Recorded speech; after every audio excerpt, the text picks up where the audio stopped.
Yeah, it's about that. Probably the fastest 3 hours we've had on the podcast. Yeah. It went by pretty quick, and the only reason I'm paying attention is because I have to look at the console, and it says, you've been on for 165 minutes and 12 seconds. Yeah, I know. And I'm looking at my notes going, man, this is awesome. Thank you, Pete. Thank you more than thank you says. As AJ says, another nutrient-dense podcast. That's what we said last week. It was a slip of the tongue, but it stuck. Yeah. No, there's a scary thought. Yeah. I guess we're just going to have you back, Pete, because there's so much more to talk about. Yeah. We'll have to lure you back for another show when you can. Yeah, and just think if we could actually do it on a night when I'm not coming home directly off the freeway from work, I'll be something more than just a talking monkey. We would love to accommodate you in that regard. So if you would be as kind to grace us with your presence some more, we could set up some nights that are, convenient for you, and just record the conversation and then play it. Or we can do bonus shows and do it on another night. That's not a problem. We can do it. We can do it live too. That's not a problem at all. I'm pretty sure people will be like, "Wait, what?" and they'd be there. So. Woohoo! Bonus show. Bonus show. Yeah, really. So we'll talk about it offline and see what we can come up with. And sounds good. Yeah, I know your schedule's pretty hairy, Pete. So we'll figure something out. Yeah, we always do. You know how that goes. Oh, yeah. We've been figuring stuff out for 20 years, huh? Yeah. It's all part of our plan to take over the world. What are we going to do next, Pinky? Master so brave, but what if we stick to the seat covers? Yeah, I still can't figure out how we're going to get the pantyhose on the elephant, but that's for another time. And for other people out there listening going, what the hell are they talking about? Look up Pinky in the Brain. Pinky in the Brain. Pete, thank you so much for your time tonight. It's great. Definitely. It's very happy to do it. It's good to, AJ, it's good to hear your voice again. Vicky, it's always good talking to you. You know that. Oh, yeah. And, hey, Danny, keep at it. Chris, just go out and taste a bunch of different stuff, man. Yeah. Stuff that you wouldn't normally taste. Things that you wouldn't like to taste. And do like I do. Go to the Home Depot or any garden store and steal petals from the flowers and smell them. And if they chase you out, that's okay. Just go to one of the different stores. Go to a different store, yeah. Yeah. And go to ethnic restaurants and buy their desserts. I go shops are a wonderful place. Yep, and I go through the jelly sections of stores to find combinations of things they make, these exotic jams and jellies with. And yeah, absolutely. Market is one of my favorite inspirational places because they have so many different foods there. Right. And they're things from all over the world. So, yeah. Oh, Chris says that he thinks that you should that you and he should get a drink and talk mead when he's in Whittier. Or he is in Whittier. Oh, he's in Whittier. Okay, cool. Yeah. That'll be fun. Yeah, he says, okay, Chris, you're listening. He's still typing. Okay, so we'll let you get on because I know you get up at like 4 a.m. or some godly hour like that. 3:30, yeah. There you go. Oh, shit. That should be illegal. And so he agreed to come on here, so you're like, we're not worthy, and all that. Yeah, thank you. All right, guys. Thank you, Pete. Hey, it's been a blast. Thanks for having me on. Thanks, Pete. I'll talk to you soon, hon. How'd you go? Right. Okay, take care. Good night. Bye. Wow, was that fantastic or what? I know, right? You still have a few questions, sir. I'm good for that. Okay. Yeah. All right, so I have Ben Darlington, who was a guy that came in via Spreaker, had asked, oak additives, can they be reused over and over, or are they just a one-time use?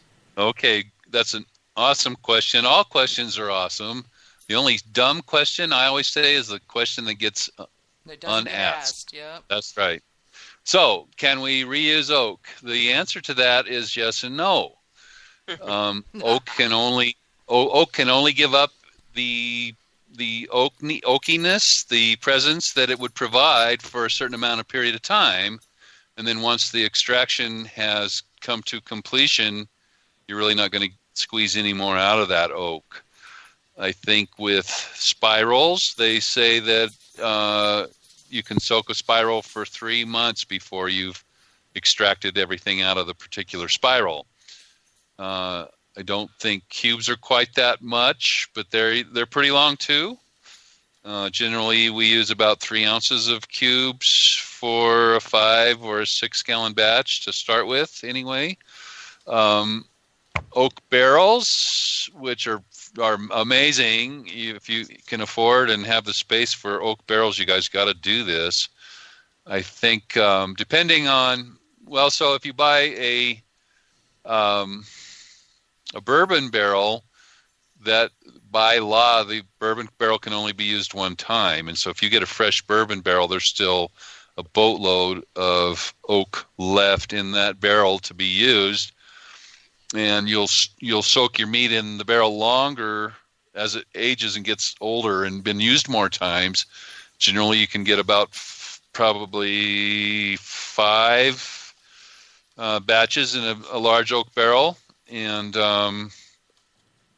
so, yeah, you'll eventually get everything out of it. Spirals are about 3 months. Barrels are probably 5 batches. And chips, don't use chips, guys. They are very mineral. You get only 1 oak presence from them. They're almost immediate. You put them in there, and your saturation extraction rate is almost within a couple days. You probably have gotten everything you can get out of oak. So you can reuse them if you don't use them too long before you move them on to the next batch. There you go. Okay. Next question is, and this is a fun one, what do each type do for meads? I think we covered this in the oak episode. Did we not? We did, and it's also on, if you go to the Got Mead forums, there's a thread called Wood Management, and in that particular thread, I spoke of all the different things that the different meads different oaks, will do, and also then I have links, because we all learn differently. Some of us we learn through the sensory, and others we have to see things. Other people we have to read. So if you go to the wood management page, there's links that you can watch videos. There's links that you can listen to, a tremendous amount of information. And then there's also information that's written in linear form through verbiage. So that's really where you want to go if you want to learn about oak and all the tremendous and wonderful things that oak can do for you. Okay. And just for Ben, if you go back through our episodes, Ryan did like a whole episode on oak, it was like a month and a half ago. So look back into like September timeframe-ish. But it'll be might have been even 6 or 8 weeks ago. Yeah, exactly. So just go click. If you go to the Got Me Live main page, there's a link under the player that says "click here to see all our episodes," and that'll run you up a whole list, and you can just scroll backwards so you find it, because it'll say Ryan Carlson talks about oak. So. And that actually was the very first podcast that we did that I was involved with it. For a while. In this last stint, for sure. Uh-huh. Okay, and then he asks, are they only used before bottling? So I guess the implication here is, do you use them earlier sometimes? You generally, so you can add a whole bunch, and by adding a boatload, you can get early on presence of the oak piece. But what you really want to do is add less oak and let it soak for a longer period of time, because you get a broader spectrum of what that particular toast level can provide for you. And so, no, it's not before bottling, because generally, I think it's best to use a low amount of oak. And like I said earlier, 3 ounces per carboy, 5 or 6 gallon carboy is generally about the right amount. And let it soak for 3 months.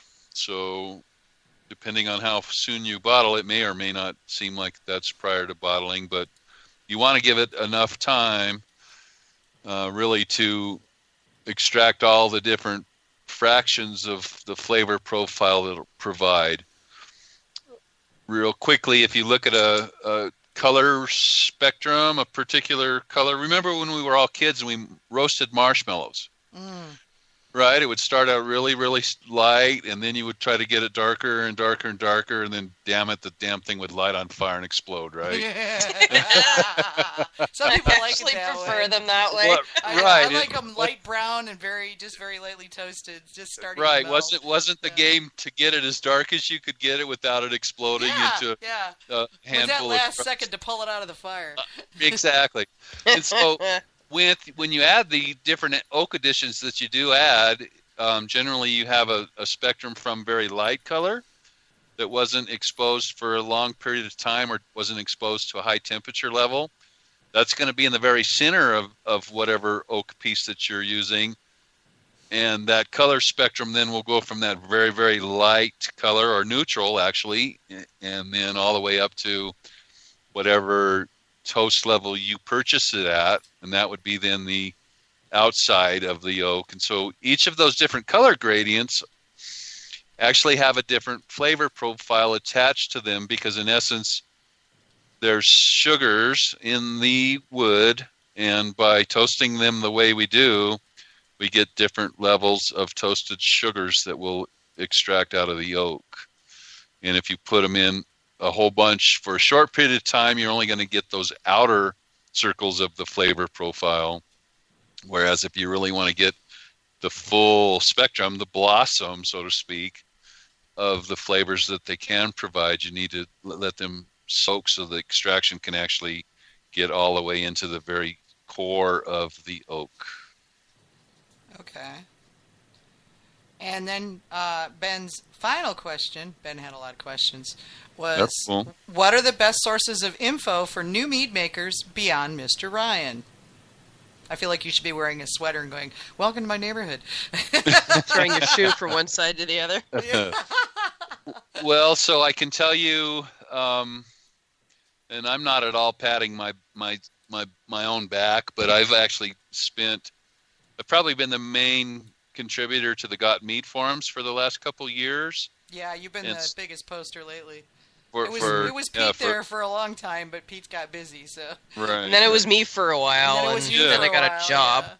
Yeah. And I've slowed down some for sure. But the Got Mead forums are a tremendous source for so much. You can go in, and I really want to sell the idea of becoming a patron. Not only does that help to support the cause, but you'll be able to then you'll be able to get into the patron section where that's more advanced mead making principles and ideas and recipes and whatnot.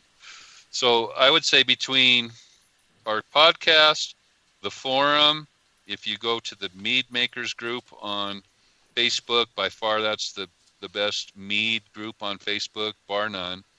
There's a lot more beginners in Got Mead, though. Mead Makers group is great, but there's 8,000 people and a lot of advanced people who 9,000. are tired. 9,000. We broke down. Who are tired of answering questions from beginners. And unfortunately, I get it. Because we went through the same thing. We go through the same thing on Got Mead. But in the Got Mead group, it tends to be a little less tense for new mead makers. And then also, Ken Schramm's book is probably considered the Bible for a lot of people, although it's been written quite a while ago now, so it's a little bit outdated as far as it was not written in the same. It was before SNA and Tosna were commonplace. That's right. Yeah. And that's fine. I mean, it's still good data, and Ken Schramm is possibly one of the best mead makers in the world. So, without a doubt. Yeah, you have to read that. And I would say the other one to get the newer processes. Steve's book. Steve's book, yeah, which is the Complete Book of Making Mead. Steve Piatz, Piatz. And you'll find both of those books linked in the pinned post on the Got Mead Facebook group. Right. Now there's also it's an older website, but I know a lot of us